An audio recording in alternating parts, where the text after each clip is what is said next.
자, 여러분 안녕하십니까? 자, 이번 시간에는요, 지난 시간에 이어서요, 도표를 이용한 리카르도 모형 살펴볼게요. 자, 61페이지입니까? 예, 거기 나와 있는 도표 잠깐 한번 살펴보도록 할게요. 자, 이렇게 그냥 보시면 A 국가가 있고 B 국가가 있습니다. X제를 생산하고 Y제를 생산합니다. 여기는 전체 노동자 수가 나와 있는데 하첨자로 표현했을 때 A, L에 X 이렇게 하면은 X를 생산할 때 A국에서 노동자가 얼마나 X제 하나 생산할 때 투입되니 이거고요. A, L에 X에 스타를 붙이면 B국가를 얘기하는 겁니다. X제를 생산할 때 노동이 얼마나 투입되니 이거를 얘기했었죠. 이렇게 보시면 되겠어요. 그래서 전체 요거는 A국가의 노동자 수 뭐 이런 식으로 보시면 되겠습니다. 오케이. 그 다음에 뭐 스타를 붙이면 언제나 B국가. 우리는 A국가에만 초점 맞춰서 우선 잘 보시면 될 것 같아요. 오케이? 자, 그래서 거기 보시면 무역 패턴을 볼게요. 63페이지 가보시면 지난 시간에는 생산 가능 곡선을 그렸고 요걸 이용해 가지고 자, 무역 패턴을 한번 살펴보려고 하는 거예요. 무역 패턴. 그러니까 어떤 나라가 좀 더 비교 우위가 있는가 그걸 찾기 위한 전 단계예요. 첫 번째 줄 보시면 어떤 재화를 우리나라가 수출을 하고 비교 우위에 있는가 그걸 볼 거예요. 그래서 비교 우위가 있는 상품이 어떤 건가 그걸 보고 비교 우위에 대해서 우리가 특화를 합니다. 전문화를 하게 되고 비교 우위가 있는 상품에 대해서 수출한다 이렇게 보시면 되겠죠. 흐름은 이렇게 갈 거예요. 근데 지금 단계에서는 야, A국가가 X제, Y제 중에서 어떤 거 생산하는데 비교 우위가 있어? 그걸 찾는 거죠. 자, 우리가 알고 있습니다. 상대적인 측면에서 좀 더 잘하는 거 기회비용이 싸게 생산할 수 있으면 그게 비교 우위가 있는 거죠. 두 번째 줄에 보시면 상대적으로 기회비용이 낮아 이렇게 되면은 그게 바로 비교 우위가 있는 거죠. 이해 가시죠? 자, 우선 이걸 나타내기 위해서 앞에서 봤었던 두 나라의 생산 가능 곡선 기울기를 보겠습니다. 아니, 스타는 우리가 똑같이 볼 수 있으니까 하나만 볼게요. 다시 62페이지에 가보시면 생산 가능 곡선의 기울기에 초점이 있으니까 이렇게 있고요. 거기 보시면 A, L에 X, A, L에 Y 이렇게 있고 X 더하기 전체 노동자를 A, L에 Y 이렇게 나눠줬고요. 우리한테 필요한 것은 요거야. 요거 기울기. 얘가 뭐라고요? 기회비용 아니었습니까? X제에 대한 기회비용. 요걸 뜻합니다. 상대적으로 기회비용이 낮은 걸 찾는 건데 요 기회비용을 의미하는 게 요거였습니다. 그래프까지 그렸죠? 여러분 직관적으로 봤을 때 이렇게 A국가에 대해서 이게 X제, Y제 있을 때 밑에 그림 살짝 나와 있습니다. 얘가 이렇게 완만해. 여기가 A국가고요. B국가는 여기다 살짝 보조 그림으로만 그릴게요. B국가는 이렇게 생겼어. B국가의 생산 가능 곡선. 이게 P, P, C, B 이렇게 할게요. 그러니까 A국가가 이 기울기가 작다는 것은 X제에 대한 기회비용이 낮다 이걸 뜻하는 거죠. 이게 MRT 아니었습니까?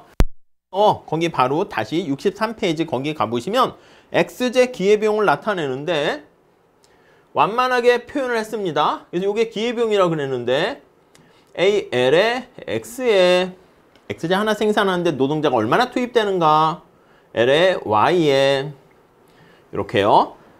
절대값 쓰여서 우리가 마이너스 보는 빼요. 자, 그리고 스타를 붙이게 되면 우리가 다른 나라가 되는 거예요. L에 Y에 이렇게 스타가 돼서 여기 보시면 부등호가 이렇게 생겼어.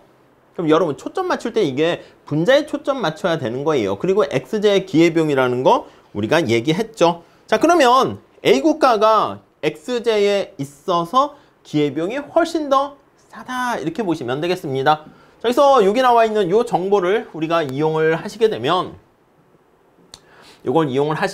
지금 이거를 기회비용 표현을 한 거죠. 자, 그래서 여기서 정리가 되면은 A국은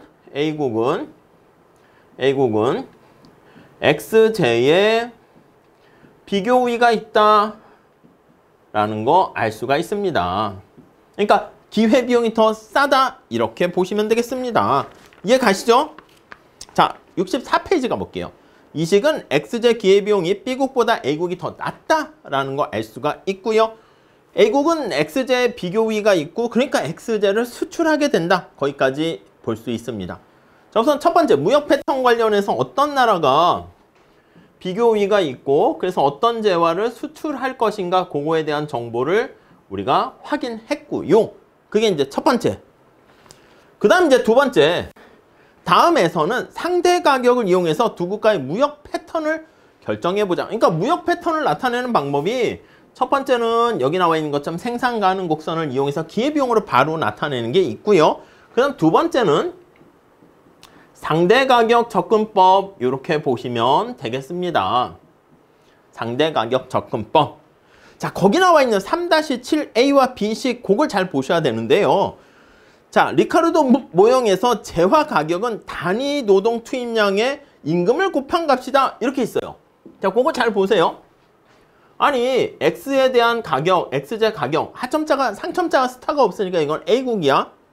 거기 보시면 임금에다가 A, L에 X 이렇게 돼 있습니다. 거의 찾았죠? 여러분, 그러면 우리 다시 한번 체크해 볼게요. 아니, 이게 뭐라고 해요, 이게? 요거야.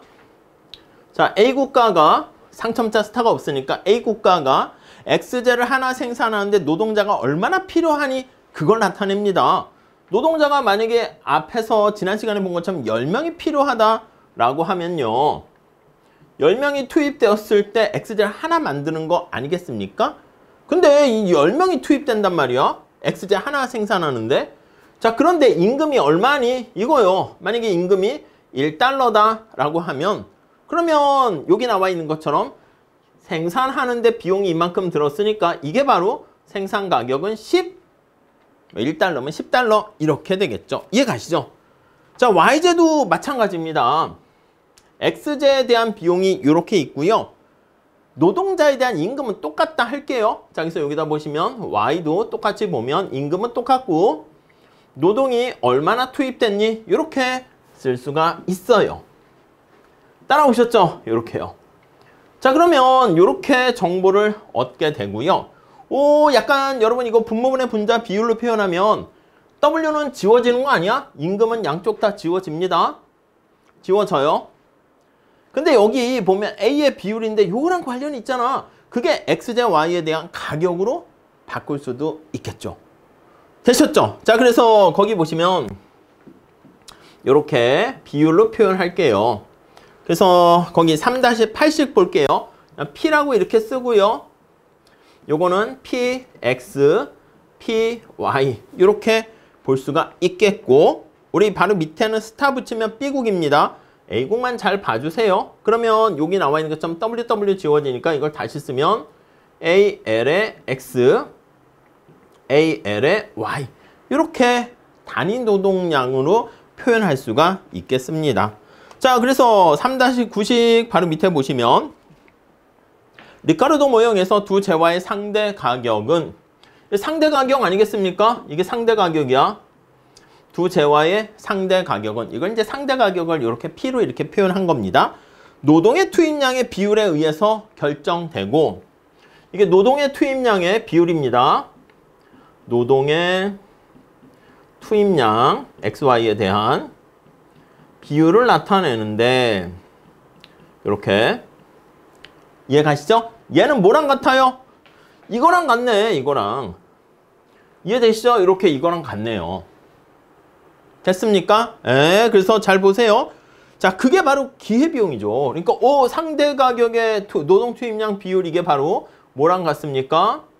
앞에서 본 생산 가능 곡선의 비율을 기울기를 나타내는 한계 변환율, 전환율이고 그게 바로 기회비용입니다.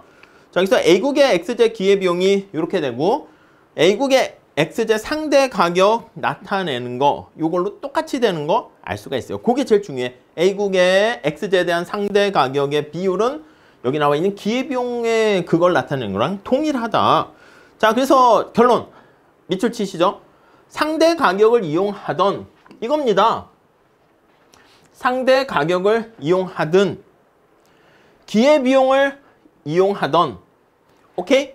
예, 무역의 패턴을 결정하는 결과는 동일하다. 그래서 앞으로 이거는 P라고 쓸 거야. P.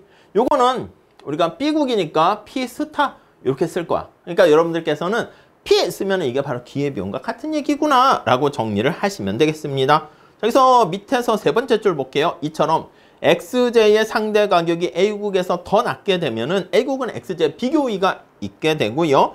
B국은 YJ 비교이가 있다. 이렇게 보시면 되겠습니다.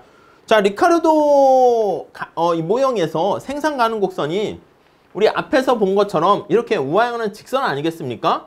XJ, YJ, 뭐 A국이다 그러면 좀 완만하게 그렸네요. 이렇게 해서 이게 바로 기회비용이야. 이렇게. 자, 그러면 어느 점을 선택하던 여기 알파라고 할지 베타라고 할지 감마라고 할지 기회비용은 어떤 점을 선택하던 동일하다는 거 알 수 있습니다. 그래서 거기 보시면 수요가 변해가지고 이 소비점이 생산 가능 곡선상의 다른 점으로 변했어. 그래서 알파나 베타나 감마의 그 상태에서 기회비용은 모두 동일하다라는 것을 알 수가 있습니다. 오케이? 이해 가시겠죠? 자, 그래서 리카르도 모형에선 두 재화의 상대 가격이 공급 조건에 의해서 일정하게 주어지고 수요 조건의 변화는 상대 가격 결정에 전혀 영향을 미치지 못합니다. 이게 생산과 관련된 거잖아. 그래서 거기 다시 정리하면 두 재화의 상대 가격, 요 상대 가격 이게 왜 기회비용 아니겠습니까? 계속 얘기해요. 그래서 공급 측면에서의 조건이 중요하다. 이렇게 볼 수가 있습니다. 이해 가시죠? 자, 그래서 무역의 패턴을 나타낼 때 어느 나라가 XJ의 기회비용이 낮아가지고 비교이가 있어서 수출하는가 그걸 판단할 때 이 과정 기회비용으로 표현할 수 있고 무역 패턴을 상대 가격으로 표현할 수 있다라는 것을 확인할 수 있었습니다. 어렵지 않으니까 천천히 좀 잘 봐주세요. 아시겠죠? 자, 이렇게 하시고 다음 시간에 국제시장의 가격이 어떻게 결정되는가 살펴보도록 하겠습니다. 감사합니다.